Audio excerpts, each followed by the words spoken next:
Hey everybody, Bandicoot Commando here, and welcome back to Uncharted 2. Last time, we did it. We had gotten all the treasures, all 101 of them.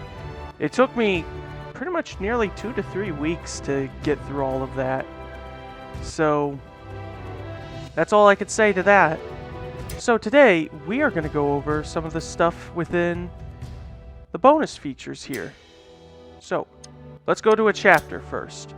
I had to replay one chapter because, well, I needed to do it for a reason.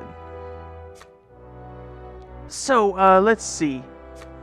What's a good chapter to do this on?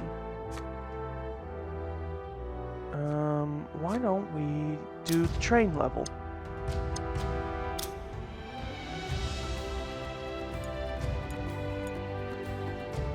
Let's see.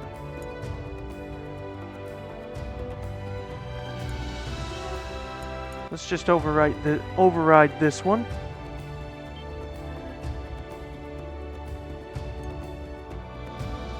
Now, as we go there, I'm just going to talk about some of the little things you could buy, some of the single-player skins. Get in! Oh, I didn't know it was going to jump to a cutscene right away. Okay, so while that's trying to load...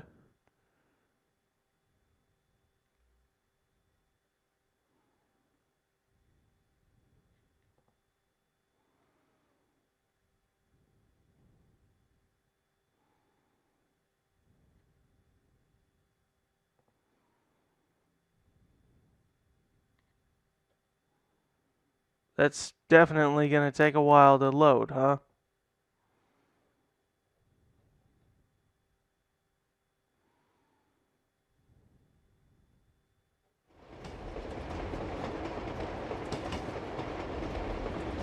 Okay, we're there. Good.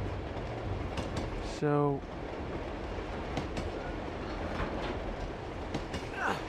let me just shimmy on across. And... okay, so for some of the bonuses here, while that tries to fix itself up...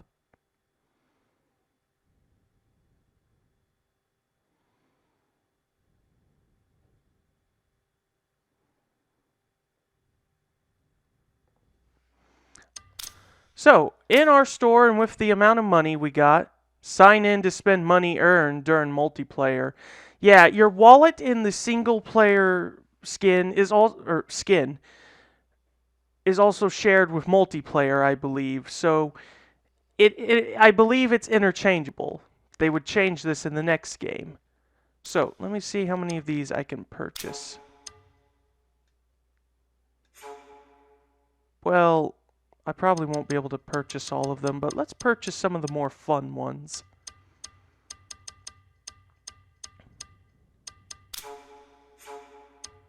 How do I, until I get Draza and until the Skull Mask Soldier. So let's get that question mark one so I can even see what it is.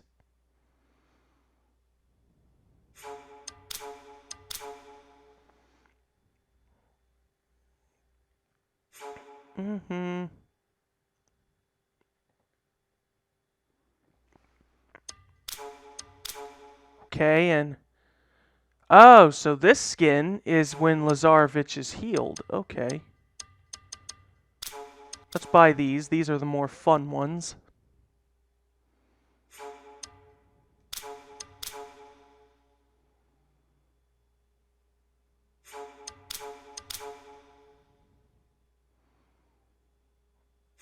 Okay, this one we can't touch, but I'll explain how to get it. And I don't even know if I have enough in my wallet to get in the rest, so let's just get some of the other stuff. Obviously, it's obvious on what a lot of these things are.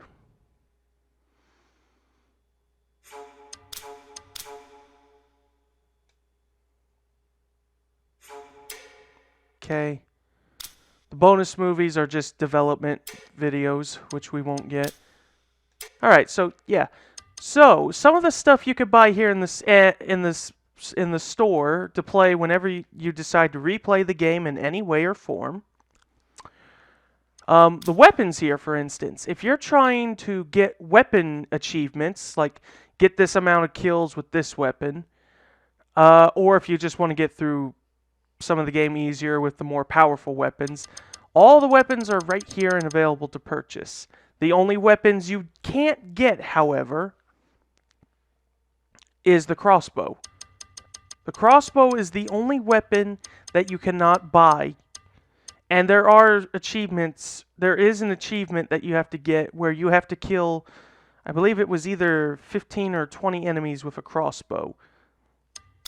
Let's get Eddie's golden gun and Chloe's 45 defender and give them a try.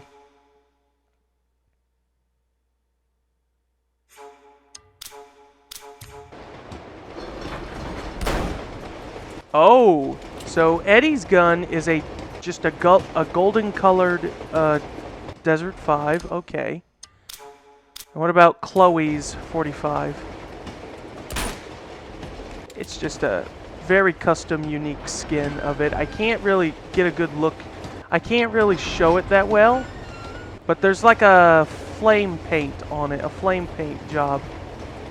It's just very hard to see. I'd have to get a better image to show you. So yeah, if you want to make life easier or get certain weapon achievements, as long as you have enough money in the wallet, you could just buy these weapons and do that. Single player skins are pretty obvious. I'm not really going to buy these. I do want to buy that though, so let me see if I can unlock it in time. Or in time, if I can even unlock it. I should.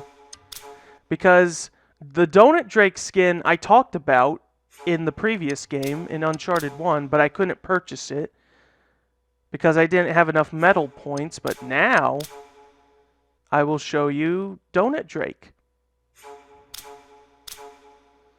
I explained Donut Drake is, yeah, essentially a very fat, overweight version of Drake. Not only does it change his appearance, it also changes his voice. Like, listen. Oh, wait, hold on. Wait until Drake either starts talking or grunting. It's there, it's just hard to hear.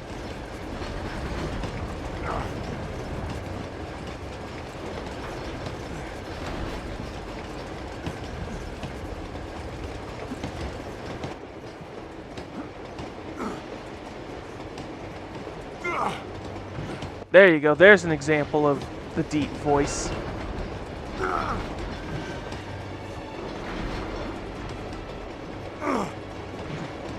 Yeah, the skins don't offer any real, like, you know, benefits or anything like that. Oh, shaving a haircut. Shaving a haircut.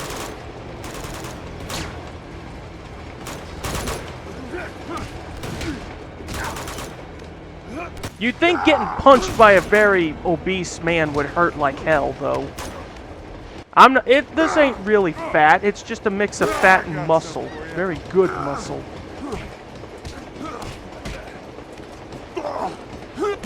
Sorry, boys. Just needed to punch your ticket. Yeah, it's just a very goofy skin. Okay. Are there any unique, other unique skins? Okay, and then there's the soldier characters.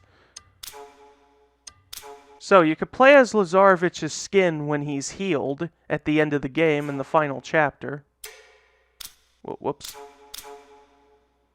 So I'm curious.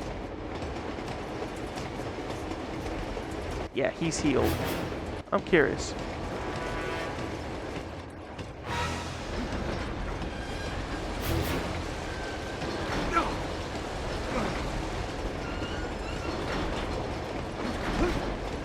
He is, yeah, Lazarevich is letting out his own voice. So, whenever you select character skins to play at, well, he's not fully healed. He's a bit dinged up on the head, but his burn scars are not there. Yes. Just.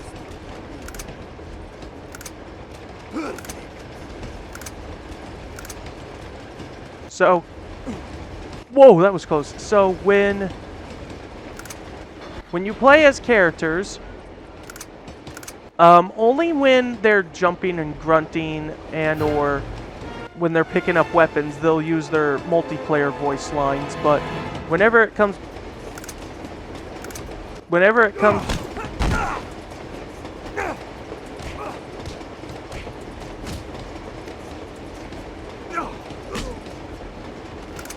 but when it comes to, like, you know, scenes like that or cutscenes, Damn, it's locked. yeah, it just uses Drake's voice. But for the most part, it's Find funny. another way forward. Okay. Let's switch to the Dead Explorer. The Dead Explorer is the corpse of Schaefer's expedition that Drake and Tenson found. By the way, I can't do it in this chapter, but when you access Drake's journal in the chapters, it also will change. The model will still use Drake's, the skin's hand and arm thing, so it's a neat detail that they went the distance. Okay, yes. The Dead Explorer has no voice lines. Except whenever Drake talks and whatever. The same goes to these... Wait, hold on.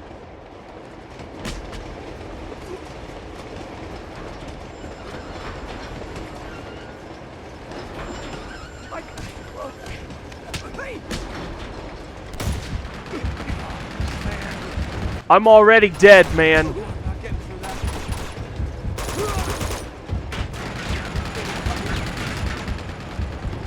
I'm already dead. It doesn't matter if you kill me or not. Oh, my tweaks aren't enabled. But I'm fine with that. Someone will be along to take your drink order. Yeah, that's the only time not only the Dead Explorer will talk, but by extension, this includes Skelzor, the skeleton, who is based on the skeleton that was clutching onto the little box that had the Purba dagger in Borneo.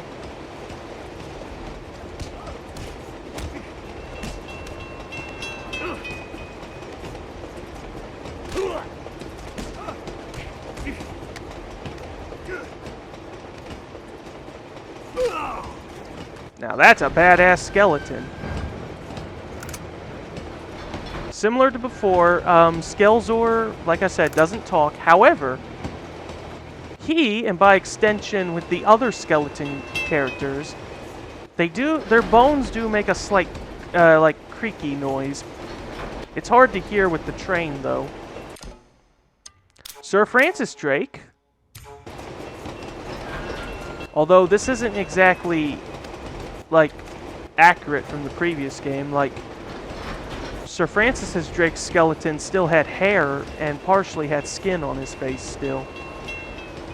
But they got the armor right at least, and it's unique because Sir Francis Drake skeleton is not in the multiplayer mode of the game. This skin is Genghis Khan. You cannot get it until you beat the game on Crushing. I have beaten the game on Crushing, and it was literally the last day I ever played Uncharted 2 long ago because Uncharted 3 was coming out. Marco Polo. So, Marco Polo, to use him in both the single player and multiplayer of the game, you have to platinum the game. I was lucky to platinum the game. I platinumed it today, actually. I only needed one achievement, and that was the Steel Fist Expert, which all I had to do was just, you know, kill 10 enemies through melee after you soften them up with gunfire. So, for the trophies in the base game of Uncharted, you know, you can get all of them. The only ones you may not be able to get, though, are the multiplayer ones. There are only 2 multiplayer trophies you would have to get, and they involve just playing a versus match and doing a... and doing a co-op... a co-op survival of some kind. Either a co-op survival or co-op story. However, since Naughty Dog had the servers for online for both Uncharted 2 and 3 and The Last of Us shut down way back in 2019, you will not be able to obtain the Marco Polo skin. However, like I said, if you were at least able to get those 2 multiplayer skins long ago, though, and those 2 multiplayer achievements long ago and prior to, you know, the servers being shut down, if you still had like a few trophies on single player left, you can still unlock it. So at least my copy of Uncharted 2 and the data will forever be immortalized that I can play as Marco Polo whenever I want. Too bad it's 10 years too late if you ask me. Alright, let's switch back to regular Drake.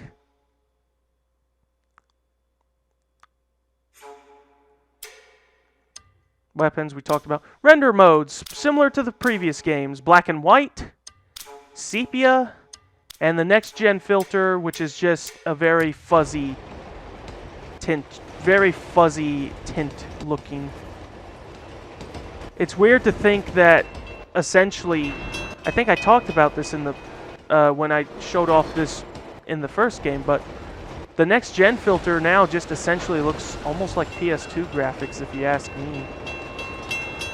I mean, again, to explain what the next gen filter is, it's just meant to be a joke on how a lot of games around the mid-2000s, like from 2005 up to, yeah, around 2005-ish up to, you know, 2009. At least games that were still on previous gen consoles, like, you know, PS2 and the GameCube and Xbox, I believe.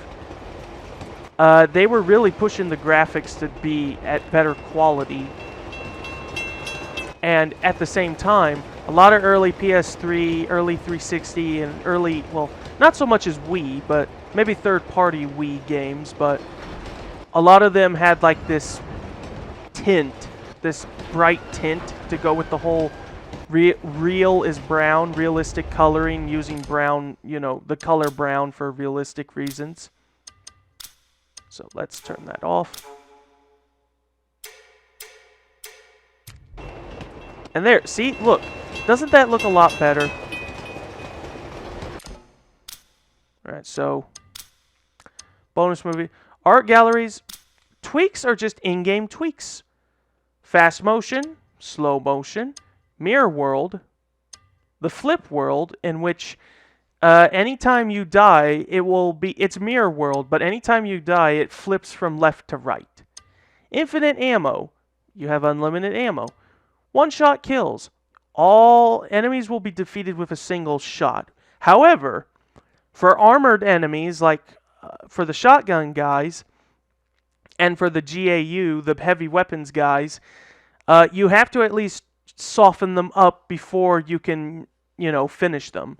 The Guardians will also go down in a shot as well. No gravity. See how that works.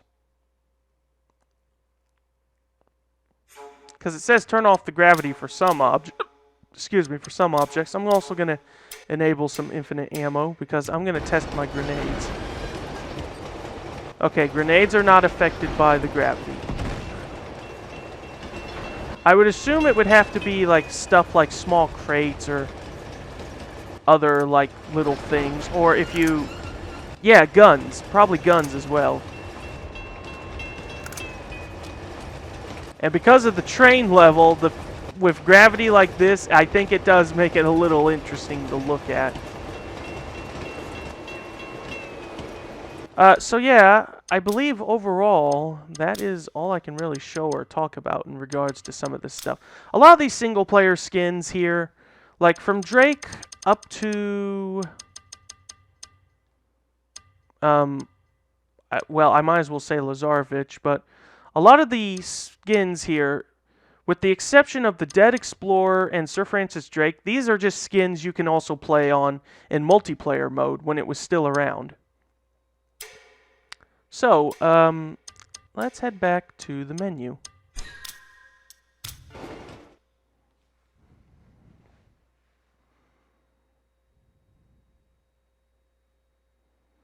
Oh, and don't worry, I'll also talk about... I might as well talk about the multiplayer skins now and what you can buy, and well, back then at least. For multiplayer, any matches you did, the hero team, it was with death matches and whatnot, it was heroes against villains. You know, heroes, the heroic characters as we'll call them, and the villainous characters. On the hero side, you have Nathan Drake, Chloe, Sully, Tenson, and Elena. These were the default ones you can unlock and have at the start. As you level up, you unlock different variations of them. And they are, for the heroes again still, Winter Chloe, Heist Drake, Winter Elena, Jeff, Cameraman Jeff. And the unique thing about Jeff is both in single player and multiplayer, Jeff's jumping and climbing grunts and whatnot are actually shared with Flynn's. I don't know why they couldn't get his voice actor to do his own jumping and climbing sounds. Anyway, but after Jeff you have Winter Drake, Schaefer, and Donut Drake. And of course Marco Polo. Excuse me. For the villain skins, and keep in mind, these are the standard ones, not the DLC ones. Not yet, at least. For the villain skins, these guys also have names, and I refer to them as, you know, such and such. You have Dragon, the armored shotgun guy. Zorskull, the skeleton, the ski mask guy. Flynn, Heist Flynn, Winter Flynn, Lazarevich, Lieutenant Draza, Genghis Khan, which again you can only get Genghis Khan if you beat the game on crushing. He's free, I believe, on single player, but in multiplayer you have to purchase him once you enable it. Anyway, after Genghis Khan, you have Skelzor. Then Dutch. Dutch is an enemy from Uncharted 1. He is one of Navarro's mercenaries. He's the guy that carries the M79. You know, those guys that, you know, I recognize because they wear red shirts and those Fisher hats. And then Blaine. Blaine is also another one of Navarro's mercenaries. The DLC skins on the hero side and villain side respectively. One of these is the PlayStation Heroes Skin Pack. You can also get some of these skins and whatnot for... You can also get some of these skins if you have the Game of the Year edition of Uncharted 2. On the hero side, when you buy the PlayStation Heroes Skin Pack, you have Nathan Hale from Resistance. Specifically based on his appearance from Resistance 2. Then, Cole McGrath of Infamous 1. Or just, yeah, Infamous 1, because Infamous 2 wasn't quite announced yet at that time. Actually, I take that back. It wasn't even in development when Uncharted 2 came out. But the game was out. But yeah, Cole McGrath, good Cole, I should say. Then Cole's good buddy, Zeke Dunbar, just using his Infamous 1 model. And lastly, and again, long ago, Sev. Sev as in Thomas Sevchenko. The main protagonist from Killzone 2, which I've done, I don't want to say a long time ago, but at this point, it was like, what, nearly 2 years ago? 2, 3-ish years ago I last did that. On the villain side of the PlayStation Hero skins, you have a Chimera Hybrid, which is based on their appearance from Resistance 2. Evil Cole. Evil Cole with what he looks like when you reach Infamous rank. And a Hellgas Soldier. a Helghast soldier, which again, I believe they are based on their appearance from Killzone 2. This Helghast is unique because it has snow on it. Because, as we all know, when I did when I did Killzone 2, snow doesn't actually appear in Killzone 2, so the snow on this soldier was probably to help camouflage in maps that have snowy areas, and there's only like 2 or 3 of those. The additional DLC skins of both heroes and villains that aren't guest characters, as I'll call them. We have UDF Drake, which is basically Drake's appearance from the first game. UDF Elena, which, same thing, what Elena looked like in the first game. Javier, who is a standard enemy, one of Navarro's mercenaries, but particularly he was the mercenary piloting the helicopter near the end of the game carrying the El Dorado statue. Then you have Navarro himself, Gabriel Roman, Eddie Raja, and Baseball Shirt Drake, which, oh, I said baseball shirt, so Baseball Shirt Drake, another expansion for the game, another DLC pack, not only had some new skins, but also some new maps. In this case, Baseball Shirt Drake, which was basically Drake's early model from the first game, where his shirt had that red and white design, which you can unlock with a special code in the previous game. Prakoso is basically one of Eddie Raja's pirates. He's the one who was with Eddie before he and Drake had to team up against the Descendants. And I take that back. The Dead Explorer is in the multiplayer mode. He is through the Siege expansion. And the Dead Explorer actually does have a voice, but his voice is with the other default villain enemies. I should also say, for some reason, the Uncharted wiki doesn't have them listed here for some reason. Because hero skins, villain skins, and it's missing the other villain skins. The other villains that are on here, other than Dragon and Zorsko, are Tetram, the gas mask guy that used the M32s, Sark, the RPG guys, Lorvac, who are the sniper guys, and Vodnik, who are the shotgun guys. Moving onwards. Let's see, where was I on? Javier, Navarro, Eddie, Pronsko, Explorer. Here we are.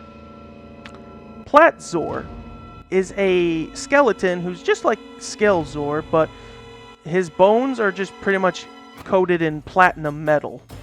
I do believe, though, there is a golden version.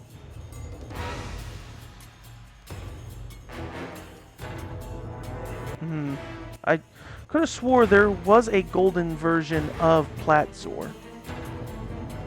Possibly. There is also Glowzor, a skeleton, much like Skelzor, except his bones glow green and his eyes glow green instead. Wetsuit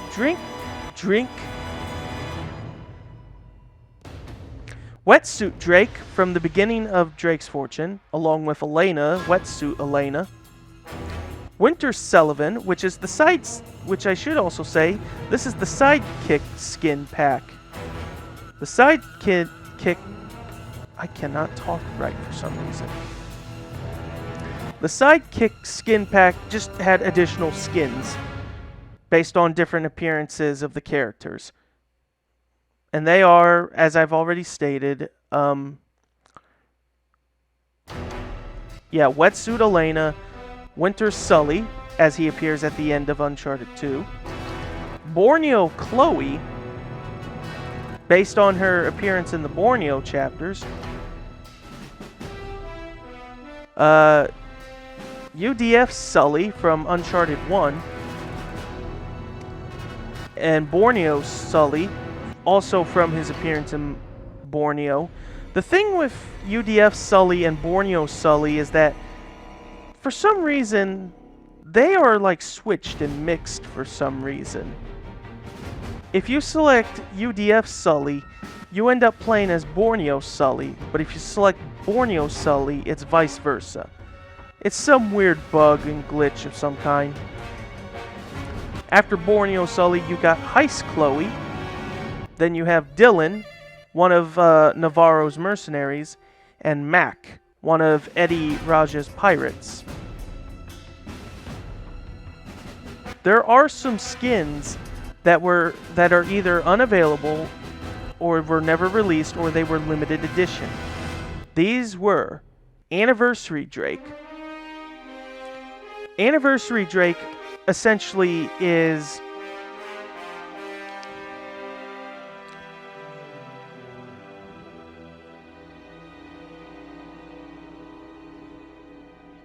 just basically a baseball shirt Drake, but designed differently.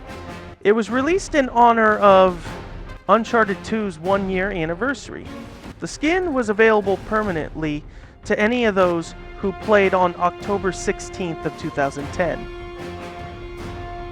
However, it was available permanently, but it was released 3 days later on the 19th. Naughty Dog released this skin to players. When this was released to players, the Naughty Dog paw symbol would appear beside your PSN ID. But it then later was fixed and removed. Naughty Dog Drake is basically Drake's baseball shirt, but with Naughty Dog's, well, name and logo on it. It's a costume, it's a skin you can unlock in the previous game for single player. But this skin was never released for anyone else to play. It was only used by Naughty Dog employees. And very rarely, you, back in the day of Uncharted 2, you may or may not even fought, you might or might not had matches against Naughty Dog employees. I think I had a match against 1 or 2, but it's been so long I don't even remember. Likewise, Naughty Dog Prakoso, which again, same thing. His shirt just has Naughty Dog's logo on it, and it was only available to the employees. Donut Lazarevich, which is just basically an overweight fat Lazarevich. It was only available during an event in Thanksgiving of 2009, the second double cash weekend. He was also available over Thanksgiving of 2010 from the 24th to the 29th.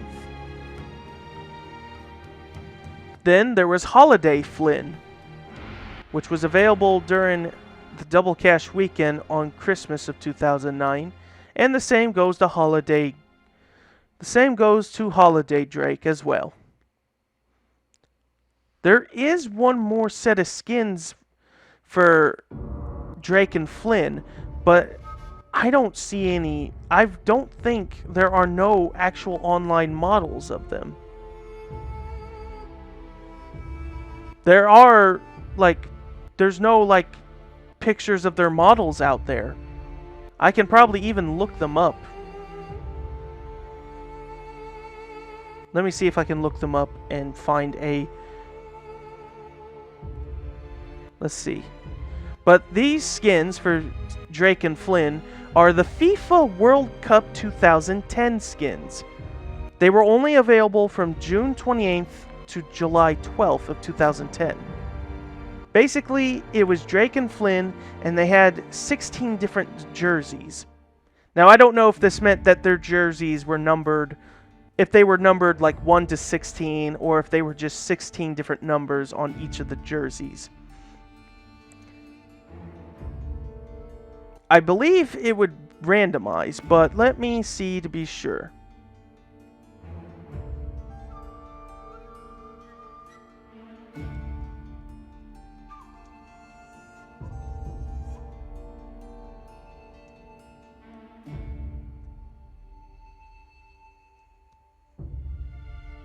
I'm already typing in Google to see if I can find it.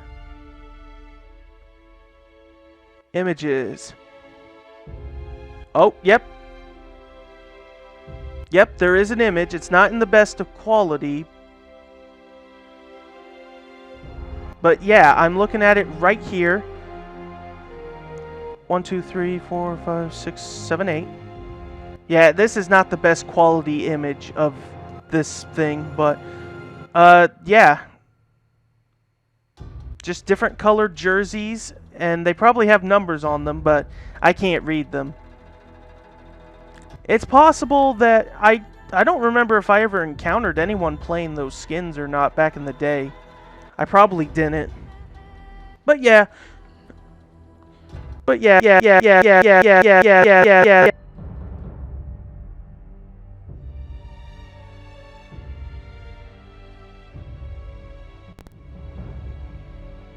Okay, that was weird. Somehow my headset got disconnected.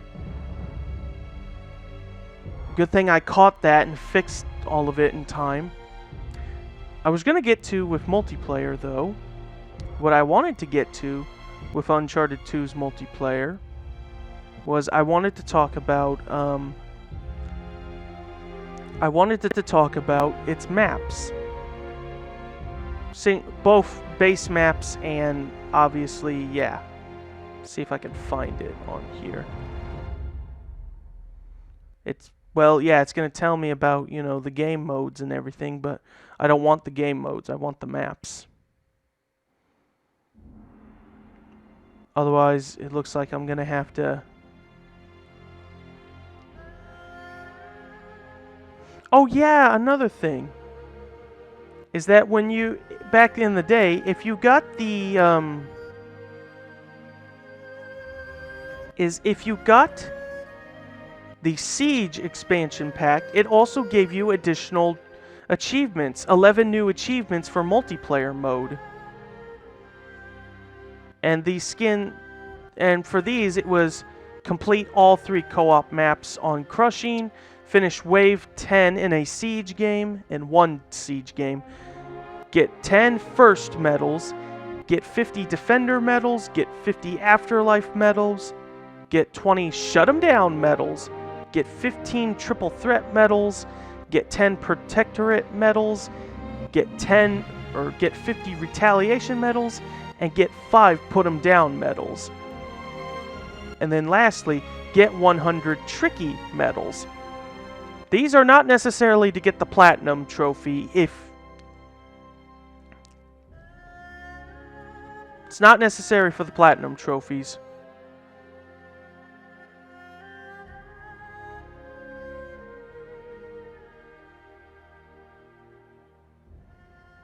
So if I can just please find...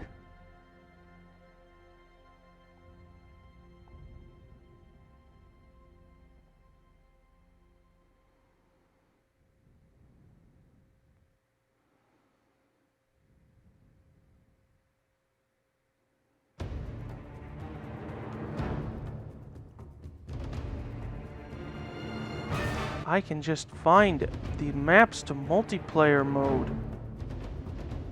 Ugh.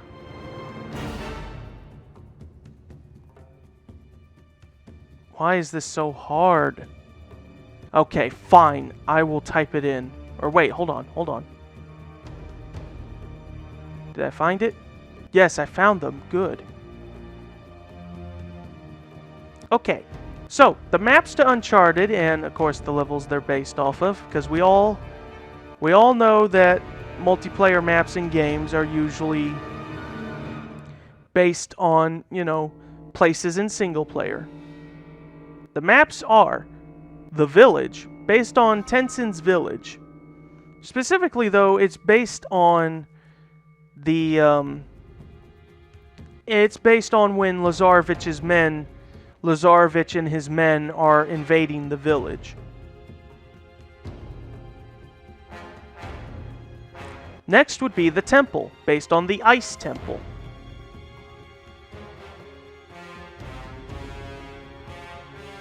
Next, my thing keeps jumping all over the place, so I can't. Next Or actually, no.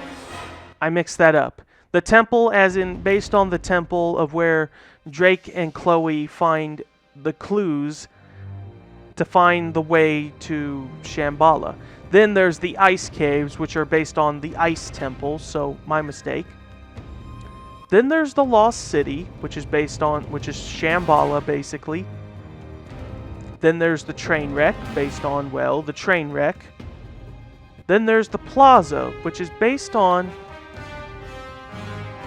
which is just based on, based on Nepal. It's just from the Nepal war zone area. It's based on, I believe, the part of Desperate Times where Chloe's gonna throw the grenade and she wants Drake to take out the RPG guy at least. Then there's the Sanctuary. The Sanctuary is just basically the monastery. Then there's the Fort, which is from Uncharted 1. Then there's the stage. The stage is unique because it's just, well, it's just, you know, it's in a blank world that would be used for development or testing. You can only play it through custom matches. It just has, you know, it has some items to hide behind, some jumping points here and there. But yeah, it's only there through Machinima mode, which you can do through custom matching. Then, with DLC, since there were some DLC matches, stop jumping me away from... 2 maps are from Uncharted 1, and 2 others are from Uncharted 2. This would be the facility, based on the German facility that Drake and Elena are in, near the end of the game. The Flooded Ruins, based on the Drowned City. And then lastly, the last 2 maps would be the High Rise, which are just the part of where Drake and Chloe are jumping through the rooftops after getting a lay of the land to find the temple.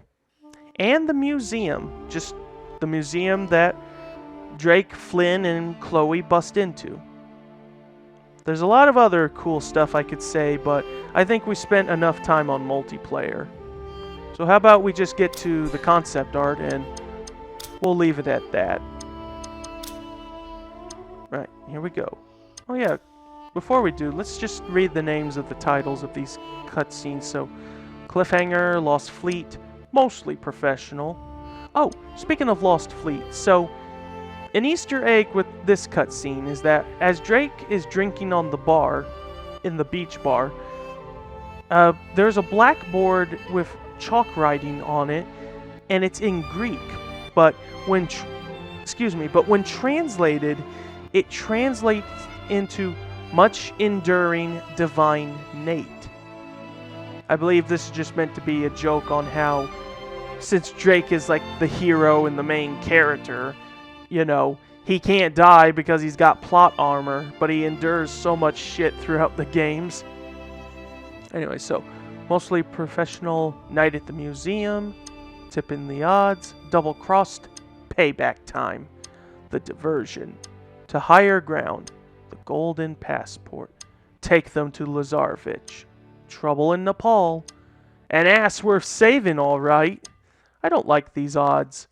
Going Up, Time to Go, Last Year's Model, Elena Fisher, The Temple, X Marks the Spocks, Walking Wounded, Cornered, Honor Among Thieves, they say, Scoping the Rail Yard, All Aboard! Here Goes Nothing, Back Where We Started, Brought In from the Cold, Schaefer's Story, What Would a Man Become? This Is Our Fault, Jump! We Gotta Go, The Creepy Old Monastery. You were right. Everything you touch does turn to shit. That belongs to me. A Test of Wills. Welcome to Paradise. Off to save the world. The Chintamani Stone.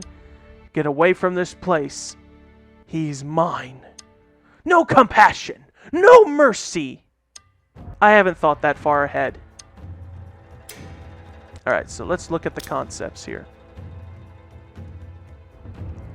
Just a concept of Drake. I would assume that when they were working on the game, they were going to update Drake's model, obviously, and this was a test model design that they had in mind for him. Which, speaking of which, if you were to compare Drake's, first game appearance to his second game appearance, there's a noticeable, I think I briefly talked about this as well, but essentially, according to some of Naughty Dog, Drake in the first game, or at least his build and model, he was a lot skinnier than they intended him to be. They wanted him to at least be someone who's at least got some muscle, so it was through this test design that they were trying to find a way to at least make Drake slightly a little more bulky.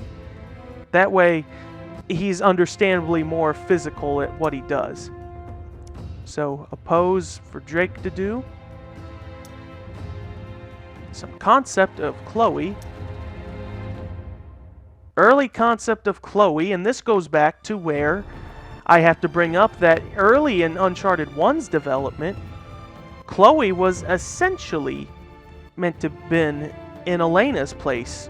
But this was because at the time, what we're looking at was an early idea of Elena, to be honest. Or should I say Elena Vargas, until it eventually evolved into what would then be, or not Chloe, but Elena Fisher. And that's when they decided to bring back the Elena Vargas idea back, but to do it through Chloe. Different outfits of Chloe. The beach bar. Happy hour. For Greek bar special. More concept of the beach bar. The Istanbul Palace Museum approach. A view of the museum, the vista. The sewer. The storeroom. The storeroom yet again. The doorway, which will lead out to the courtyards. And yeah, a design for the courtyards. I am guessing what is meant to be the interior of the museum, especially when they get into the exhibit that has the Mongolian oil lamp. The hallway, when you're making the escape. The jungles of Borneo. An ideation of Borneo. Another idea of Borneo with showing sunken ships, which that's the funny thing is as you're making your way to Lazarevich's, campsite, you don't see a lot of like ship wreckage. You'd think there'd be more of it, especially the way they describe it. Another early idea of the dig site. The campsite, and again, ideas of having construction equipment to salvage and haul whatever they need.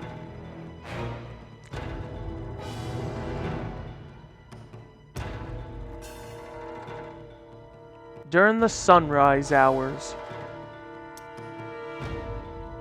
An idea of the shipwreck. Another concept of the shipwreck. Lost fleet. An overgrown tree. And different designs for the Purba dagger. Notice the face. It's the face that has different designs. Or unless if it's a case that if you rotate the dagger, it just has different faces on the handle as you rotate it. Early concept of Elena, when they were deciding to update her model and different ideas for it. Another idea of Elena's appearance. She looks very pretty in that, and also an early idea of her cameraman and behind her. Some concept of Harry Flynn. And some early concept for Lazarevich, and honestly, it looks like he didn't change too much facially. Well, the one on the right, at least, other than going through different ideas with, you know, wearing a heavy coat to wearing body armor and a mix of the two. They kept the idea of that his face is scarred from a burn scar mark from bombing. And his final design here, which they decided to go with the heavy, bulky armor with the additional items on it. Some concept of the war-torn streets of Nepal. And here, yeah, we see Drake having to... It's possible that you may or may not had to fight both the Resistance fighters and Lazarevich's men. Or it's possible that you had to assist the Resistance, but it doesn't really matter, considering that they play little to no role. The interior design for the temple. A rundown kitchen. The Hotel Vista, which, by the way, I learned that the hotel is, in fact, in the game, a real-life hotel. The Shangri-La Hotel, I believe it is referred to as. Let's see if I can...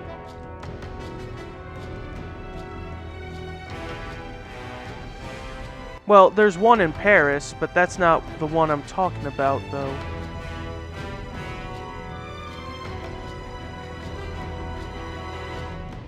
Shangri-La Hotels and Resorts is, yes, it is a multinational hospitality company,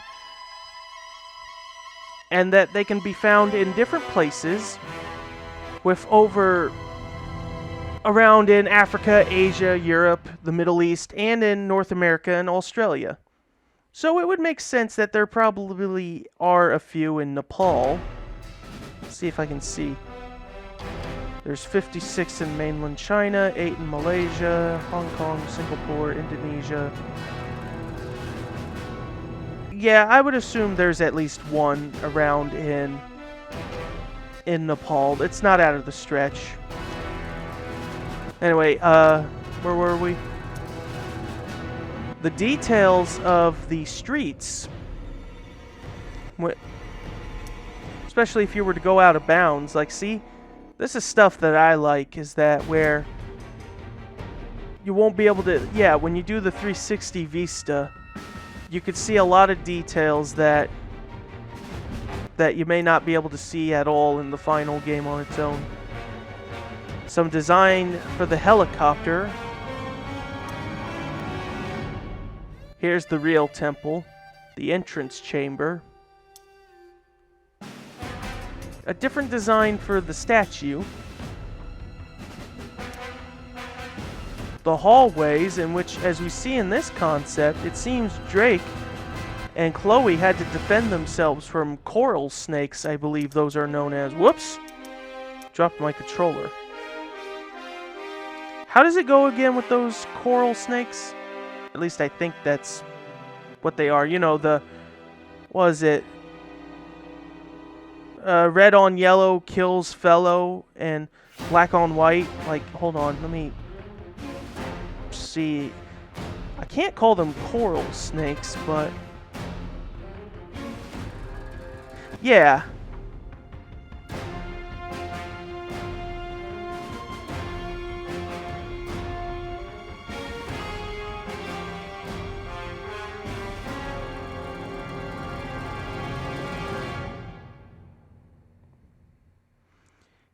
Yeah. So, the way that it works with these snakes, yeah, they have very powerful venom.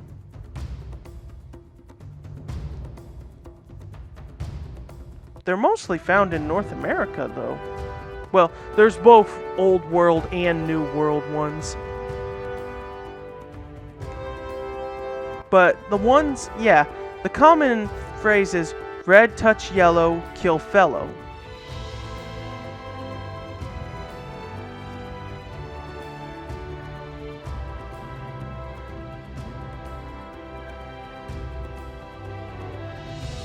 Anyway, yeah, I'm getting distracted, so let's move on.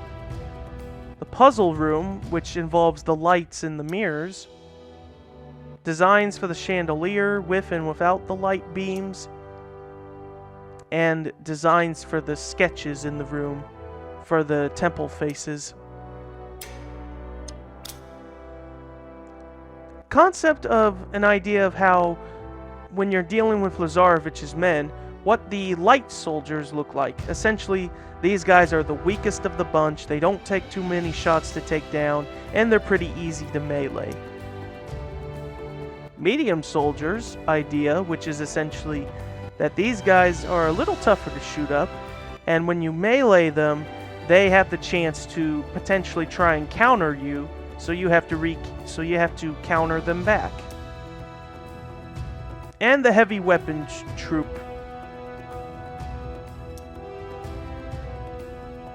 Yes, the ideas of how they deal with mostly light, which are easy, mostly dark, which are medium difficulty, mostly badass, which are hard.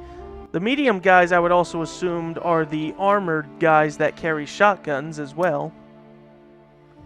The GAU minigun design, which in real life, it's nearly impossible to wield that particular model because the constant shooting and vibrating of the gun could potentially shake your arm, could rip your arms off, essentially. The train yard vista.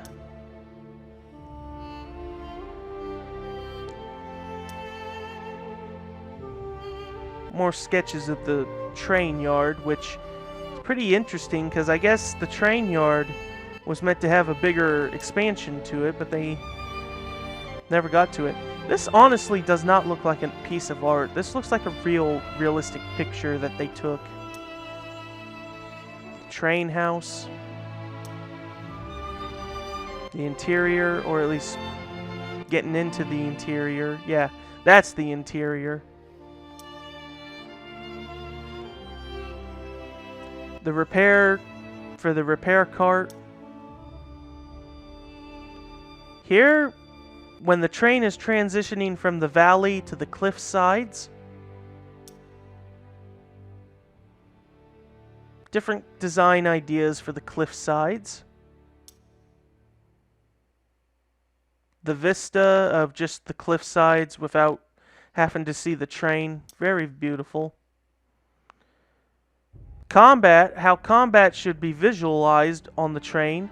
But this bit with the logs, though, is just mostly when you deal with that heavy weapons troop guy. There's also the fact that, for that moment, if you just try headshotting that guy, the game will still treat that you shot the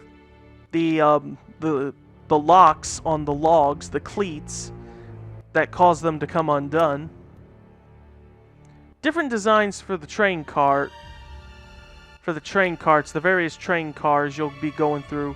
That first one has a giraffe in it, which means that in a reference and shout out to Indiana Jones, Drake probably would have stumbled through animal housing ones. More ideas for different train cars. And the train engine, which you actually never get to reach the train engine itself. So, I'm going to assume they had an idea where you could eventually reach the train engine, but you just never do. A different design idea for Winter Drake. And different ideas and designs of what Drake's winter coat should look like. Until they got the final design that they wanted.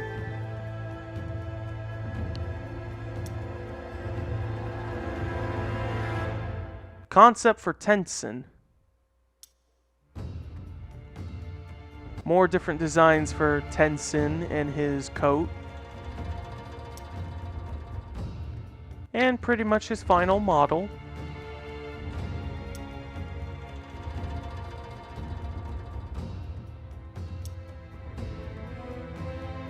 some concept for Schaefer.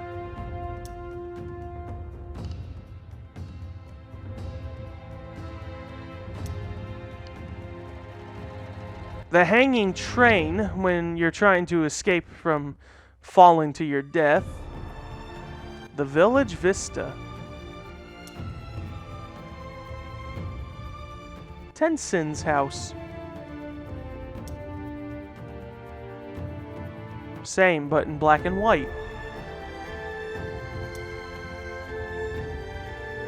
Various village houses and buildings in the village. Very nice and quiet, picturesque. Different sketches and designs for the village. Both when it is normal and under attack.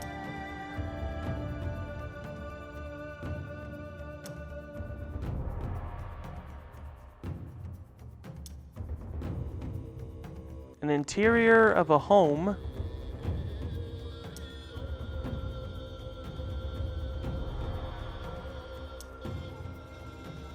Interior of a kitchen. A shop. The courtyard. A garden. The dining hall where everyone gets together for community things. The ice cave vista. The entrance to the ice cave. A design of the stupa. The ideation of the ice caves, of having to navigate through the cliffs and trying to find the remains of Schaefer's expedition. They even had wooden bridges. Probably had to have been used for puzzles to lower them.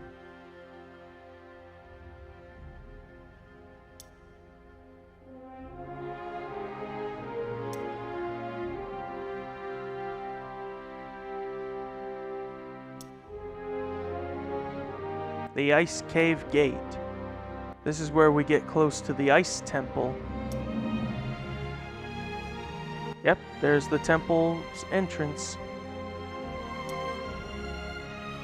And the front, the entrance, the arrival of the temple. The ideation of how the Ice Temple should look. A support statue.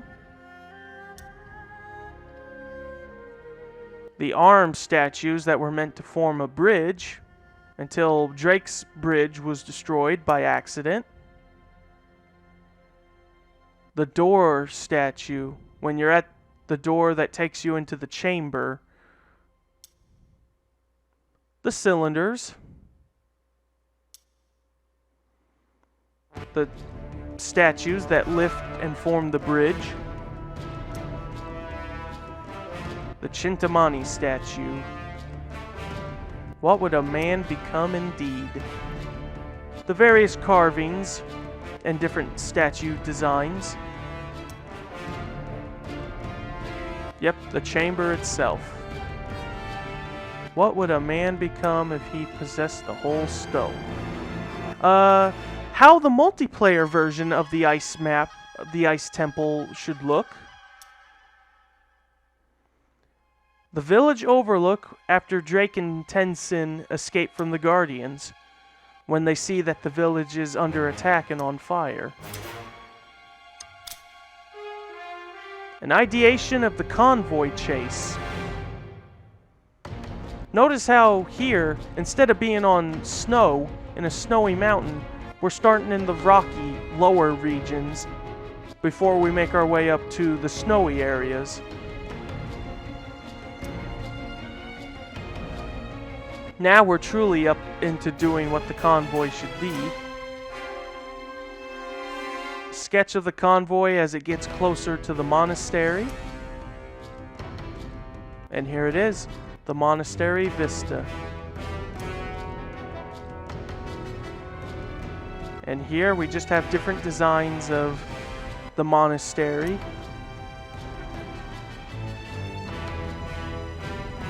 let's see, the tile roof. Unpainted wood railing and platform. Stone path continues inside.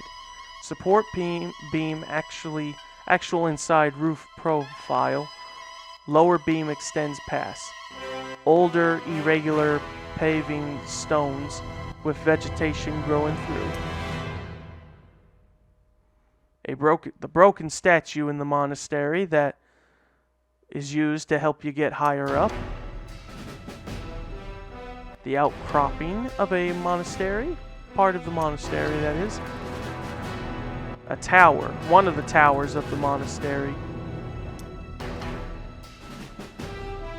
The interior of one of these towers, it's probably during the sniping bit.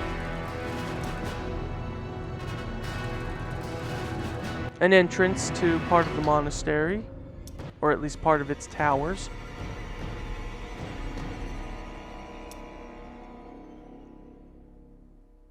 The main gate within the inner section of the monastery, the courtyards. The study, which I believe it's that big burned down room.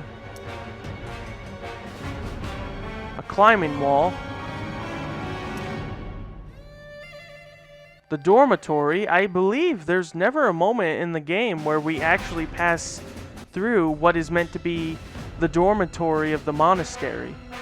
It was probably meant to be a planned area, but they cut it out in the end. The interior of the few times you have to go through the buildings of the monastery. The pillars. And this is the room where Drake and Elena would reach Schaefer and he's dying. The kitchen, which again, I believe we never go into what is meant to be a kitchen. Again, probably another area of the monastery that was meant to be explorable, but they never got to it. The pottery room, which again, another location that just never made it into the game, possibly. The dragon stupa. The puzzle room in the tower. A design for an early idea design of the altars for the puzzle room, which they had to tweak in the end though. A guardian lion. I believe in Hindu Buddhist mythology, that in Tibetan that is a Garuda, I believe is what they refer to it as. The waterfall, which is what helps them find the entrance to Shambhala. The statue close to the waterfall.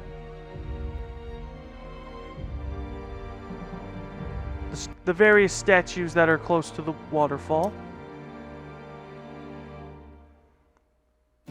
A multi-armed statue.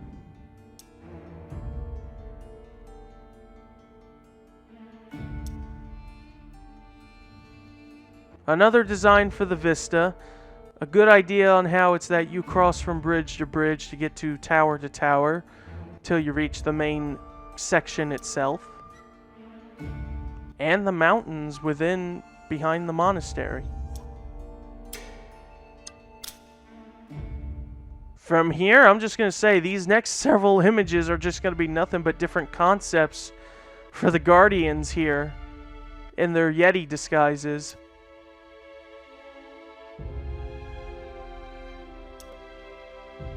And these concepts just vary from being very animalistic to downright demonic looking.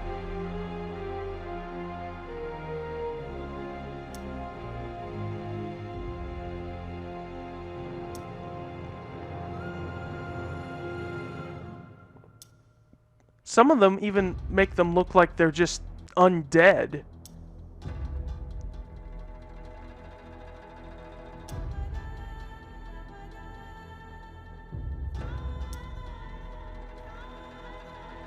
Here we have different designs of what the Shambhala Guardians should look like. Also notice how their skin isn't really blue. It's still is a bit of a slight tannish color, which I would assume that was later added with the effect of the consuming the resin. A different concept of the Guardians. It seems, again, before they went with the idea that constant consumption of the resin had mutated them into those blue-skinned, brutish freaks. I'm assuming the idea is that not all of them had mutated, and that they were just simply these Buddhist monks that eventually got corrupted by consuming the resin for too long. The tunnel that leads to the entrance to Shambhala. And there it is, the main gate itself.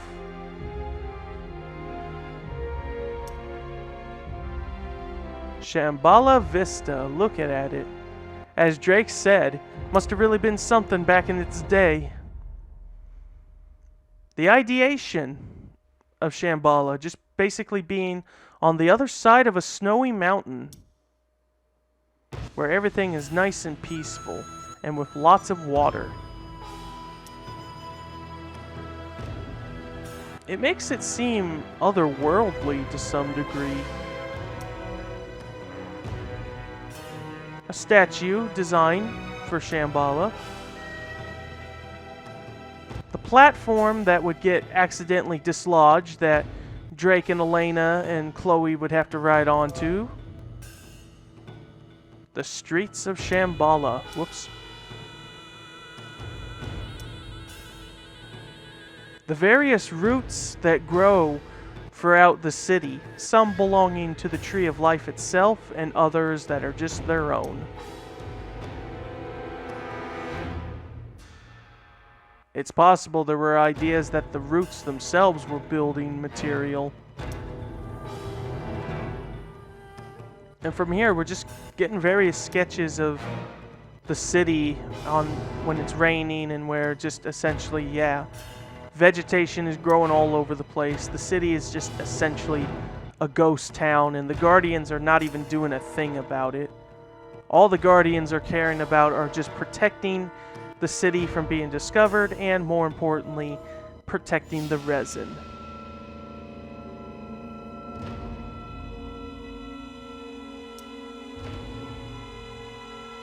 A temple carving within. I believe off to the sides we have a guardian lion and the Garuda that I mentioned, and in the middle we have a Naga.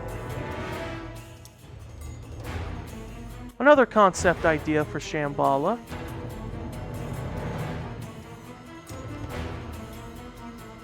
An idea of how the Tree of Life should appear. A big tree surrounded by a big lake. The tree carving within the temple showing the Chintamani stone. And here we just have different designs of the trunk of the tree and the roots, which lead to the sap and resin. The vista of the tree, and you can see how long its branches and vines have grown out, on which how it's able to reach different parts of the city. The sap pool.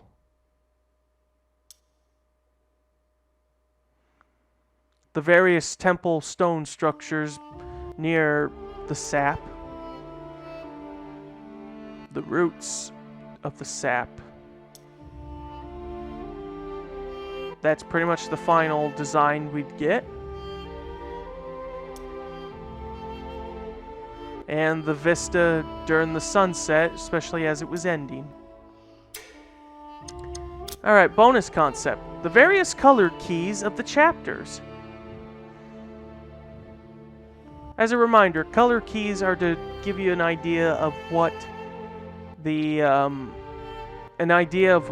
each level's color theme should be. They also have different names for the part. The train wreck, the museum, the Borneo dig, Nepal war zone, temple, Jeff rescue, the train wreck, village, ice cave, village battle, convoy, Monastery, Monastery Tunnel, Shambhala, and the ending. Another design for the gate to Shambhala. The statues near the entrance. The Golden Valley.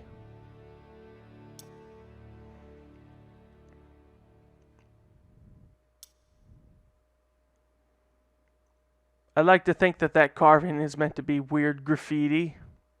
Very well could be.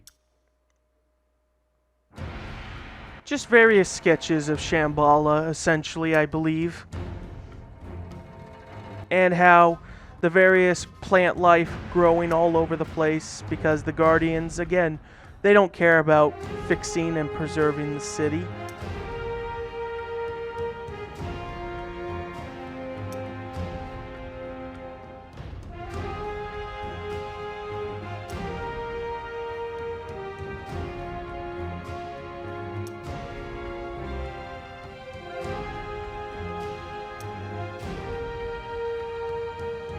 A before and after image on how it looks without the growth and what it looks like once the plant life does grow on it. Different ideas again of the growth's progression.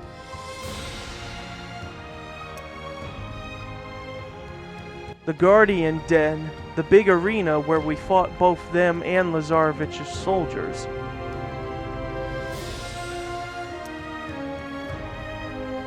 A mural depicting the Guardian Yetis. A design for the Guardian's crossbow, which is a double shooter. I do believe such a crossbow does exist in real life, but it's kinda impractical.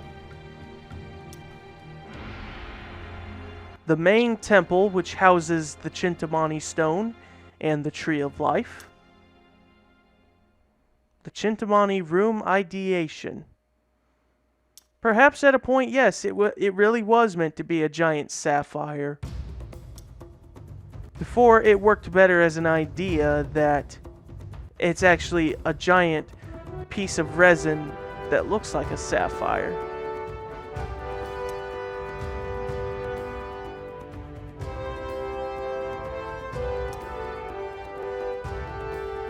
And big overview of the mythical city itself. Cover art for the game, the full cover art, I should say. I believe this is an alternate version of the cover art, which I don't think was ever used anywhere else. Another cover art idea that was never used. This cover art was used, I believe, in the Game of the Year edition, and I think the European version used it as well. The standard version, that is, for Europe. Drake's in-game model. Chloe. Elena. Flynn. Jeff, Lazarevich, Schaefer, Sully, and last but certainly not least, Tenzin. And that is it. I believe that is all I can say and talk about in regards to Uncharted 2. I don't really think there's anything else I can really bring up, except maybe 2 or 3 things. One thing I could say is that a lot of Drake's lines, especially when he's, one-liners against enemies he kills and such, I believe most of those were actually ad-libbed by Nolan North himself. Nolan actually explained in an interview one time how one particular line from Drake is "Kitty got wet," and according to Nolan, he got that from his son, and that the story is that he and his son were playing Wii tennis, and after losing and getting a little salty about it, Nolan's son went on to say, yeah, Kitty got wet, and from there, when Nolan asked where his son heard such a phrase, his son just merely explained how, cats don't like to get wet, and people don't like to lose. And so because of that, Nolan decided to incorporate it just because of how very naughty sounding it is.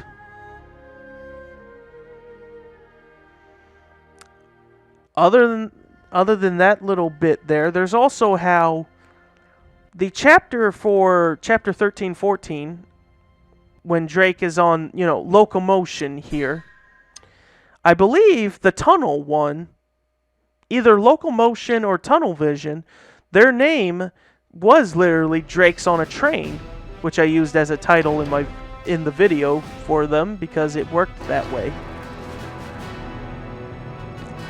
I think that's all that I can talk about. There's really nothing left in my mind to talk about in regards to the game, and there's really not much on its development in terms of like anything that was meant to be in the game but it got cut and stuff like that. Other than the fact that I can share is that when Elena in the first game was meant to be Elena Vargas, Claudia Black was the first choice that they had in mind for her before they eventually ended up with Emily Rose. So when they brought the concept back with Chloe, they saw this as a better opportunity to get Claudia Black with them to give it another shot, and we now have the Chloe that we all know and love.